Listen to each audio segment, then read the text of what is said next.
देहरादून में एक महिला नर्सिंग ऑफिसर से सरकारी नौकरी दिलाने के नाम पर 32 लाख रुपए की ठगी का मामला सामने आया है। आरोपी चारूचंद जोशी, जिसने खुद को स्वास्थ्य निदेशालय में ड्रग इंस्पेक्टर बताया, उन्होंने मैट्रिमोनियल साइट पर पीड़िता से संपर्क साधा। उसने पीड़िता को विश्वास में लेकर नर्सिंग अधिकारी भर्ती 2026 में सरकारी नौकरी का झांसा दिया और अलग अलग किश्तों में 32 लाख रुपए ऐंठ लिए। ठगी का एहसास होने पर पीड़िता ने एसपी सिटी कार्यालय में शिकायत दर्ज कराई, जिसके बाद नेहरू कॉलोनी थाने में मुकदमा दर्ज किया गया। इस बीच नर्सिंग एकता मंच और उत्तराखंड बेरोजगार संघ ने परीक्षा रद्द करने और एसआईटी जांच की मांग की है।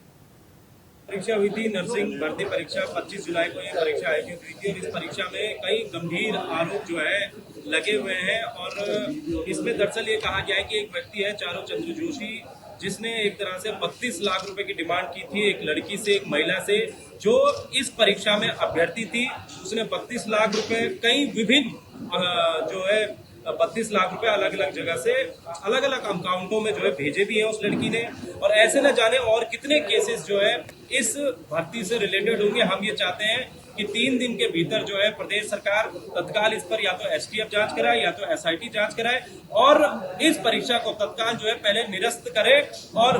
प्रदेश की जनता के समक्ष सारी चीजें हमने उनसे बात करी और हमने कहा है कि यदि आपके साथ इस मामले में कोई और भी इन्वॉल्व है तो आप उनके सामने आइए, क्योंकि अगर जांच होती तो तमाम लोग इसमें शामिल, उनका जरूरी है एक समय बाद उन लोगों को आना पड़ेगा। तो हम भी यही चाहते थे कि अगर कौन कौन है वो जो अगर जिन्होंने इस तरीके का कार्य को किया है और